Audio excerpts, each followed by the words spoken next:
Hello മക്കളെ, ray ഓപ്റ്റിക്സിന്റെ മറ്റൊരു വീഡിയോയിലേക്ക് എല്ലാ കൂട്ടുകാർക്കും സ്വാഗതം. നമ്മൾ കഴിഞ്ഞ വീഡിയോയിലാണെങ്കിൽ എന്താണ് റിഫ്രാക്ഷൻ എന്ന് കേട്ടായിരുന്നു അല്ലേ? നമ്മൾ റിഫ്രാക്ഷന്റെ ആപ്ലിക്കേഷൻ ആണ് ഈ വീഡിയോയിൽ പഠിക്കാൻ പോകുന്നത്. നമുക്ക് നോക്കാം റിഫ്രാക്ഷന്റെ എന്തൊക്കെ ആപ്ലിക്കേഷൻ ആണ് നമുക്ക് പഠിക്കാനുള്ളതെന്ന്. ആപ്ലിക്കേഷൻ ഓഫ് റിഫ്രാക്ഷൻ, അതിൽ ഫസ്റ്റ് ആപ്ലിക്കേഷൻ ആണ് അപ്പാരന്റ് ഡെപ്ത്. നമുക്ക് ഇവിടെയാണെങ്കിൽ ഒരു ഗ്ലാസ് ഉണ്ട്, ആ ഗ്ലാസ്സിൽ വെള്ളമുണ്ട്. നമ്മൾ ഗ്ലാസ് ഒരു ഫിഷ് ടാങ്ക് എടുത്തിരിക്കുകയാണ്, ഒരു അക്വേറിയം ടാങ്ക് എടുത്തിരിക്കുകയാണ്. ആ അക്വേറിയം ടാങ്കിന് നിറച്ചും വെള്ളമുണ്ട്. ഇനിയാണെങ്കിൽ ഞാൻ ഒരു കോയിൻ ആണെങ്കിൽ അക്വേറിയം ടാങ്കിൻ്റെ അകത്ത് എന്ത് ചെയ്തേക്കുവാണ്, ഒരു കോയിൻ ഇട്ടേക്കുകയാണ്. ഇനിയാണെങ്കിൽ ഞാൻ ഈ കോയിനെ നോക്കി കാണാൻ പോവുകയാണ്, ഇവിടെ നിന്ന് നോക്കി കാണാൻ പോവുകയാണ്. സോ ഇത് കോയിനാണ്. നമുക്കറിയാം ഈ കോയിനെ നമ്മൾ എങ്ങനെ കാണുന്നേ? ഈ കോയിനെ കാണണമെങ്കിൽ കോയിനിൽ നിന്നുള്ള പ്രകാശം നമ്മുടെ കണ്ണിലെത്തുമ്പോഴാണ് നമ്മൾ കോയിനെ കാണുന്നത്. ശരിയാണോ? സോ കോയിനിൽ നിന്നുള്ള പ്രകാശം കണ്ണിൽ എങ്ങനെയാണ് എത്തിച്ചേരുന്നത് നമുക്ക് നോക്കാം. സോ കോയിനിൽ നിന്നും ലൈറ്റ് ഇങ്ങനെ വിരകാൻ പോവുകയാണ്, ലൈറ്റ് ഇതിലൂടെ സഞ്ചരിക്കുകയാണ്. സോ ലൈറ്റ് ആദ്യം സഞ്ചരിച്ചത് കോയിനിൽ നിന്നും ലൈറ്റ് ആദ്യം സഞ്ചരിച്ചത് എന്താണ്? ഫസ്റ്റ് മീഡിയത്തിലൂടെയാണ്. സോ ഫസ്റ്റ് മീഡിയം ഇവിടെ ആരാണ്? വാട്ടർ ആണ്. വാട്ടറിൻ്റെ റിഫ്രാക്റ്റീവ് ഇൻഡെക്സിനെ ഞാൻ N1 എന്ന് പറയാൻ പോവുകയാണ്. അതാണ് ഫസ്റ്റ് മീഡിയം. ഇനിയാണെങ്കിൽ ലൈറ്റ് നേരെ അങ്ങ് പോകേണ്ടതാണ്. ശരിയാണോ? ലൈറ്റ് നേരെ അങ്ങ് പോകേണ്ടതാണ്. പക്ഷെ നമുക്കറിയാം ഇത് എയർ ആണ്. എയർ എന്താണ്? റെയറർ മീഡിയമാണ്. അപ്പോൾ റെയർ മീഡിയത്തിൽ എന്ത് ചെയ്യും? നോർമലിൽ നിന്നും അകന്നു പോകാൻ ലൈറ്റ് ശ്രമിക്കും. സോ ലൈറ്റ് ആണെങ്കിൽ ഇവിടെ റിഫ്രാക്ഷൻ വിധേയമാകും. ഇവിടെ ലൈറ്റ് എന്ത് ചെയ്യും? നോർമലിൽ നിന്നും അകന്നു പോകാൻ നോക്കും. സോ നോർമലിൽ നിന്നും അകന്ന് നോർമലാണ്. സോ ഇങ്ങനെ അങ്ങ് പോകേണ്ടതാണ്. ആ ലൈറ്റ് ഇങ്ങനെ പോവുകയില്ല, ഈ നോർമലിൽ നിന്നും അകന്നു പോകാൻ ശ്രമിക്കും. അതിൻ്റെ ഫലമായിട്ട് ലൈറ്റ് ഇങ്ങനെ സഞ്ചരിക്കുകയും നമ്മുടെ കണ്ണിൽ എത്തിച്ചേരുകയും ചെയ്യും. സോ നമുക്ക് മനസ്സിലായി ഇത് ഇൻസിഡന്റ് ആണ്. ഇതെന്താണ്? ഇൻസിഡന്റ് ആംഗിൾ ആണ്. ശരിയാണോ? ഇതാണ് ലൈറ്റ് ഇൻസിഡന്റ് ആംഗിൾ. ഇതെന്താണ്? ലൈറ്റിന്റെ റിഫ്രാക്ട് ആംഗിൾ ആണ്. Refract angle. സോ ഇൻസിഡന്റ് ആംഗിളും ഉണ്ട്, റിഫ്രാക്ട് ആംഗിളും ഉണ്ട്. ഓക്കെ ആണോ? ഇനിയാണെങ്കിൽ നമുക്കറിയാം, നമുക്ക് ഇവിടെ സ്നെൽസ് ലോ ഉപയോഗിച്ച് കഴിഞ്ഞാൽ നമുക്ക് ഓരോന്നിനും റിഫ്രാക്ട് ഇൻഡെക്സ് എഴുതാം. ഇതിന്റെ സെക്കൻഡ് മീഡിയത്തിന്റെ റിഫ്രാക്ട് ഇൻഡെക്സ് ആണ് N2. ഫസ്റ്റ് മീഡിയത്തിന്റെ N1 ആണ്, സെക്കൻഡ് മീഡിയത്തിന്റെ N2 ആണ്. അങ്ങനെയെങ്കിൽ സ്നെൽസ് ലോ ഇവിടെ എങ്ങനെ എഴുതുന്നേ? നിങ്ങൾ പറയും സർ സിമ്പിൾ. സ്നെൽസ് ലോ എങ്ങനെ എഴുതുന്നേ? ഫസ്റ്റ് മീഡിയത്തിന്റെ റിഫ്രാക്റ്റീവ് ഇൻഡെക്സ് എത്രയാണ്? N1. അവിടുത്തെ സൈൻ ആംഗിൾ എത്രയാണ്? Sine I, which is equal to second മീഡിയത്തിന്റെ റിഫ്രാക്റ്റീവ് ഇൻഡെക്സ് എത്രയാണ്? N2 ഇൻറ്റു അവിടുത്തെ ആണെങ്കിൽ ഉണ്ടോ, അവിടുത്തെ ആണെങ്കിൽ ആംഗിൾ എത്രയാണ്? സെക്കൻഡ് മീഡിയത്തിന്റെ ആംഗിൾ എത്രയാണ്? 6 ആണ്. സോ ഇവിടെ നിങ്ങൾക്ക് മനസ്സിലായി N1 sine I which is equal to N2 sine R ആണ്. നിങ്ങൾക്ക് വേണമെങ്കിൽ ഇങ്ങനെ എഴുതാം, sine I divide by sine R which is equal to, ഇതിന് ഇവിടെ കൊണ്ടുപോവാ, ഇതിനെയാണെങ്കിൽ ഇവിടെ കൊണ്ടുപോവാ. അപ്പോൾ എങ്ങനെ കിട്ടും? N2 ഡിവൈഡ് ബൈ N1 എന്ന് കിട്ടും. ശരിയാണോ? N2 ഡിവൈഡ് ബൈ N1 എന്ന് കിട്ടും. ശരി, ഇനി ഇതേ ratio N2 divide by N1. N2 എന്ന് പറയുന്നത് എന്താണ്? എയറിൻ്റെ റിഫ്രാക്റ്റീവ് ഇൻഡെക്സ്. N1 എന്ന് പറയുന്നത് എന്താണ്? നമ്മളുടെ വാട്ടറിൻ്റെ റിഫ്രാക്റ്റീവ് ഇൻഡെക്സ്. ഇത് ആർക്ക് ഈക്വൽ എന്നറിയാമോ? ഈ റിഫ്രാക്റ്റീവ് ഇൻഡെക്സ് എന്ന് പറഞ്ഞാൽ, ഈ ഒരു റേഷ്യോ എന്ന് പറഞ്ഞു കഴിഞ്ഞാൽ apparent depth. Apparent depth apparent depth എന്ന് പറഞ്ഞാൽ നമുക്ക് അനുഭവപ്പെടുന്ന ആഴം ഡിവൈഡ് ബൈ റിയൽ ഡെപ്ത്, ഇതിന് ഈക്വൽ ആയിരിക്കും. സോ നോക്ക്, ആക്ച്വലി കോയിൻ എവിടെ കിടന്നേ? ഇത്രയും ആഴത്തിലാണ് കിടന്നത്. ഇതിനെ വിളിക്കുന്ന പേരാണ് റിയൽ ഡെപ്ത്. കോയിൻ ഇപ്പോൾ എന്ത് ചെയ്തു? നമുക്ക് അനുഭവപ്പെടുകയാണ്, കോയിൻ പൊങ്ങുന്നതായിട്ട് അനുഭവപ്പെടുകയാണ്. ശരിയാണോ? ഇത്രയും പൊങ്ങുന്നതായിട്ട് നമുക്ക് അനുഭവപ്പെട്ടു. സോ ഇപ്പോൾ കോയിൻ്റെ നമുക്ക് അനുഭവപ്പെട്ട ഡെപ്ത് എത്രയാണ്? ഇത്രയുമാണ് അനുഭവപ്പെട്ട ഡെപ്ത്. ഇതിനെ വിളിക്കുന്ന പേരാണ് apparent depth. So apparent depth, real depth, ഈ റേഷ്യോ ആർക്ക് ഈക്വൽ ആയിരിക്കും? ഈ സൈൻ I ബൈ സൈൻ Rന് ഈക്വൽ ആയിരിക്കും. മനസ്സിലായ മക്കളെ? സിമ്പിൾ അല്ലേടാ? സിമ്പിൾ കോൺസെപ്റ്റ് ആണ്. പണ്ട് നിങ്ങൾക്ക് ഇതിൻ്റെ ഡെറിവേഷൻ പഠിക്കാനുണ്ടായിരുന്നു. ഇപ്പോൾ നിങ്ങളുടെ NCERT ടെക്സ്റ്റിൽ ഡെറിവേഷൻ ഇല്ല. അപ്പോൾ ഈ ഒരു കാര്യമാണ് മനസ്സിലാക്കേണ്ടത്. നോക്ക്, ഏതാണ്? ഒബ്ജക്റ്റ് അണ്ടർ വാട്ടർ, വെള്ളത്തിനടിയിലുള്ള ഒബ്ജക്റ്റ് ആണെങ്കിൽ അപ്പിയർ റൈസ് ഉണ്ടോ? അപ്പിയർ റൈസ് എന്ത് ചെയ്യും? റൈസ് ചെയ്യുന്ന കണക്ക് നമുക്ക് അപ്പിയർ ചെയ്യും, നമുക്ക് തോന്നും. Due to the refraction of water and air interface. എയറും വാട്ടറും തമ്മിലുള്ള റിഫ്രാക്ഷൻ മൂലം ഈ കോയിൻ നമുക്ക് കുറച്ച് ഉയർന്നു വന്നായിട്ട് നമുക്ക് തോന്നും. അപ്പോൾ നമുക്ക് എന്ത് ചെയ്യും? ആ റിയൽ ഡെപ്തിൻ്റെ വാല്യൂ വലുതും അപ്പാരന്റ് ഡെപ്ത് അതിനേക്കാളും ചെറുതും, ഡെപ്ത് കുറച്ച് കുറഞ്ഞതായിട്ട് നമുക്ക് ഫീൽ ചെയ്യും. കാര്യം മനസ്സിലായോ? ഇത് ആരുടെ ആപ്ലിക്കേഷൻ ആണ്? റിഫ്രാക്ഷൻ്റെ ആപ്ലിക്കേഷൻ ആണ്. ഇനി റിഫ്രാക്ഷൻ്റെ അടുത്ത ആപ്ലിക്കേഷൻ ആണ്, സെക്കൻഡ് ആപ്ലിക്കേഷൻ ആണ്. നോക്കൂ മക്കളെ, റിഫ്രാക്ഷൻ്റെ അടുത്ത application apparent position of sun. Apparent position of sun നോക്ക്, എന്താണ് നോക്കാം. നോക്ക്, നമുക്കറിയാം നമ്മുടെ ഭൂമി എന്ന് പറയുന്നത്, ഇത് ഭൂമിയാണെങ്കിൽ അതിനകത്ത് ഇതെന്തുണ്ട്? എയർ ഉണ്ട് അല്ലേ? ചുറ്റുപാട് എന്തുണ്ട്? എയർ ഉണ്ട്.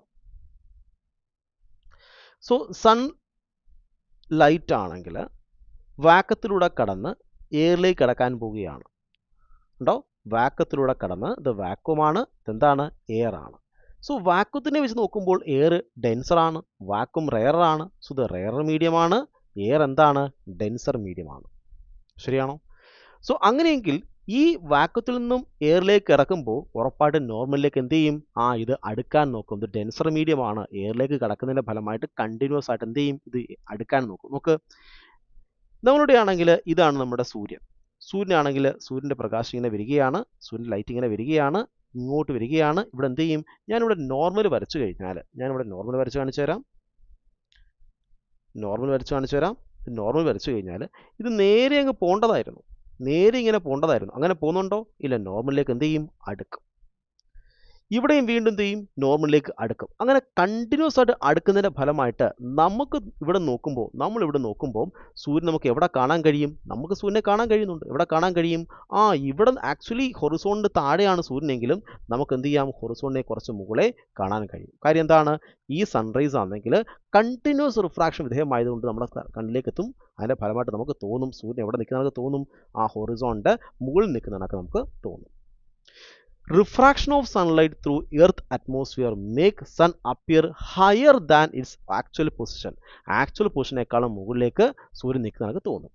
അതിൻ്റെ ഗുണം എന്താണ്? അതിൻ്റെ ഗുണം എന്ന് പറഞ്ഞാൽ സൂര്യൻ ഉദിക്കുന്നതിന് മുന്നേ നമുക്ക് സൂര്യനെ കാണാൻ കഴിയും. സോ ഈ ഒരു ഹൊറിസോണിൻ്റെ മുകളിൽ വന്നു കഴിഞ്ഞാൽ നമുക്ക് സൂര്യനെ ആക്ച്വലി കാണാൻ കഴിയുന്നുള്ളൂ, അല്ലേ? സോ സൂര്യൻ ആക്ച്വലി ഹൊറിസോണിന് മുകളിൽ വരുന്നതിന് മുന്നേ നമുക്ക് എന്ത് ചെയ്യാൻ കഴിയും? സൂര്യനെ കാണാൻ കഴിയും. അതായത് സൺറൈസിന് മുന്നേ ആണെങ്കിൽ ഏർലി സൺറൈസ് നമുക്ക് എക്സ്പീരിയൻസ് ചെയ്യാൻ കഴിയും. അതായത് സൂര്യൻ ഉദിക്കുന്നതിന് മുന്നേ, ഹൊറിസോണിൻ്റെ മുകളിലേക്ക് കയറുന്നതിന് മുന്നേ നമുക്ക് സൂര്യനെ കാണാൻ കഴിയും. ഇനിയാണെങ്കിൽ സൂര്യൻ അസ്തമിച്ചാലോ? നമുക്ക് വൈകുന്നേരം സൂര്യൻ അസ്തമിക്കാൻ പോവാണ്, സൺസെറ്റാണ്. സൂര്യൻ അസ്തമിച്ച് കഴിഞ്ഞിട്ട് നമുക്ക് എന്ത് ചെയ്യാൻ കഴിയും? സൂര്യനെ കാണാൻ കഴിയും. കാരണം എന്താണ്? സൂര്യൻ ഹൊറിസോണിൻ്റെ ആക്ച്വലി താഴെ പോയി, എന്നിട്ട് നമുക്ക് സൂര്യനെ മുകളിൽ കാണാൻ കഴിയും. അതായത് ലേറ്റ് സൺസെറ്റ് നമുക്ക് എക്സ്പീരിയൻസ് ചെയ്യും, അതുപോലെ ഏർലി സൺറൈസ് നമുക്ക് എക്സ്പീരിയൻസ് ചെയ്യും. കാരണം എന്താണ്? ഈ ലൈറ്റ് ആണെങ്കിൽ നമുക്ക് റെയർ മീഡിയത്തിൽ നിന്നും ഡെൻസർ മീഡിയത്തിലേക്ക് കടക്കുന്നതിൻ്റെ ഫലമായിട്ട് എന്ത് ചെയ്യും? നോർമലിലേക്ക് കണ്ടിന്യൂസ് ആയിട്ട് അടുത്തടുത്ത് വരും. സോ ആക്ച്വൽ ലൈറ്റ് എന്ത് ചെയ്യും? ഇങ്ങനെ വളഞ്ഞ് നമ്മുടെ കണ്ണിലേക്ക് എത്തും. നമുക്ക് എന്ത് തോന്നും? നമ്മുടെ തലച്ചോറ് അങ്ങനെ പ്രോസസ് ചെയ്യുന്നത് ലൈറ്റ് നേരെയാണ് സഞ്ചരിക്കുന്ന രീതി. നമുക്ക് സൂര്യൻ എന്ത് കാണാൻ കഴിയും? ഹൊറിസോണിന് കുറച്ച് മുകളിൽ സൂര്യനെ കാണാൻ കഴിയും. സോ അതായത് നമുക്ക് ലേറ്റ് സൺസെറ്റും, അതായത് സൂര്യനെ കുറേ നേരം കണ്ടുകൊണ്ടിരിക്കാൻ കഴിയും. അതാണ് ലേറ്റ് സൺസെറ്റും ഏർലി സൺറൈസും ഉണ്ടാകും. ഓക്കെ, ശരി. ഇതെന്താണ്? അപ്പാരന്റ് പൊസിഷൻ ഓഫ് സൺ അഥവാ റിഫ്രാക്ഷന് എക്സാമ്പിളാണ്. ഇനി അടുത്തൊരു എക്സാമ്പിളാണ് ട്വിങ്ക്ലിംഗ് ഓഫ് സ്റ്റാർസ്. നക്ഷത്രങ്ങളുടെ ബ്രൈറ്റ്നസ് കൂടിയും കുറഞ്ഞും വരുന്നത് കാണാറുണ്ട്, അല്ലേ? കണ്ണ് ചെന്നിട്ട് കാണാറുണ്ട്. അതിന് കാരണം എന്താണെന്ന് അറിയാമോ? നമുക്കറിയാം, ഞാൻ നേരത്തെ പറഞ്ഞു, നമ്മുടെ എർത്തിന് ചുറ്റും എന്തുണ്ട്? അറ്റ്മോസ്ഫിയർ ഉണ്ട്. ഈ ഓരോ അറ്റ്മോസ്ഫിയർ ലെയേഴ്സും, പലതരം അറ്റ്മോസ്ഫിയർ ലെയേഴ്സ് ഉണ്ട്. ഇവിടുന്ന് ഇങ്ങോട്ട് വരുന്നതനുസരിച്ച് പതുക്കെ ആണെങ്കിൽ ആര് കൂടിക്കൊണ്ടിരിക്കുകയാണ്? റിഫ്രാക്റ്റീവ് ഇൻഡെക്സ് കൂടിക്കൊണ്ടിരിക്കുകയാണ്. ആ ഡെൻസർ, അത് റെയർ മീഡിയമാണ്, റെയറിൽ നിന്നും പതുക്കെ ഇങ്ങോട്ട് വരികയാണ്, ഡെൻസറിലോട്ട് വന്നുകൊണ്ടിരിക്കുകയാണ്. അതിൻ്റെ ഫലമായിട്ട് റെയറിൽ നിന്നും ഡെൻസറിലേക്ക് മെല്ലെ വന്നുകൊണ്ടിരിക്കുക. ലൈറ്റ് ആണെങ്കിൽ സ്റ്റാറിൽ നിന്നും, ഇത് സ്റ്റാറാണ്, ഈ സ്റ്റാറിൽ നിന്ന് ലൈറ്റ് ഭൂമിയിലേക്ക് വരുന്നതനുസരിച്ച് എന്ത് ചെയ്യും? അത് കണ്ടിന്യൂസ് ആയിട്ട് ബെൻഡ് വരികയാണ്. അപ്പം കണ്ടിന്യൂസ് ആയി ബെൻഡിങ് എന്തിന് കാരണമാകും? ബ്രൈറ്റ്നസ്സിന് വ്യത്യാസത്തിന് കാരണമാകും. അപ്പോൾ നമുക്ക് തോന്നും ബ്രൈറ്റ്നസ് പതുക്കെ ആണെങ്കിൽ മാറുന്ന നമുക്ക് ഫീൽ ചെയ്യും. അതെന്താണ്? കണ്ടിന്യൂസ് റിഫ്രാക്ഷൻ മൂലമാണ് ഈ ബ്രൈറ്റ്നസ് ഇങ്ങനെ മങ്ങിയും തെളിഞ്ഞും മാറുന്ന നമുക്ക് ഫീൽ ചെയ്യുന്നത്. ഇത് ആർക്ക് എക്സാമ്പിളാണ്? നമ്മളെ റിഫ്രാക്ഷൻ എക്സാമ്പിളാണ്. ഇതെല്ലാം അറ്റ്മോസ്ഫിയറിക് റിഫ്രാക്ഷൻ എക്സാമ്പിളാണ്. നമുക്കറിയാം വാക്വം എന്ന് പറയുന്നത് റെയർ മീഡിയമാണ് കമ്പാറ്റബിൾ ടു നമ്മളുടെ അറ്റ്മോസ്ഫിയർ എന്ന് പറയുന്നത്. Atmosphere denser മീഡിയമാണ്.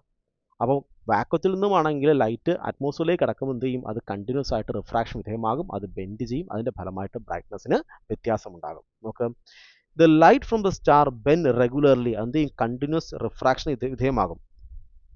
In earth atmosphere make their brightness appear to change, ഇതെന്ത് ചെയ്യും? അതിൻ്റെ ബ്രൈറ്റ്നസ് ചേഞ്ച് ചെയ്യുന്നതിന് കാരണമാകും.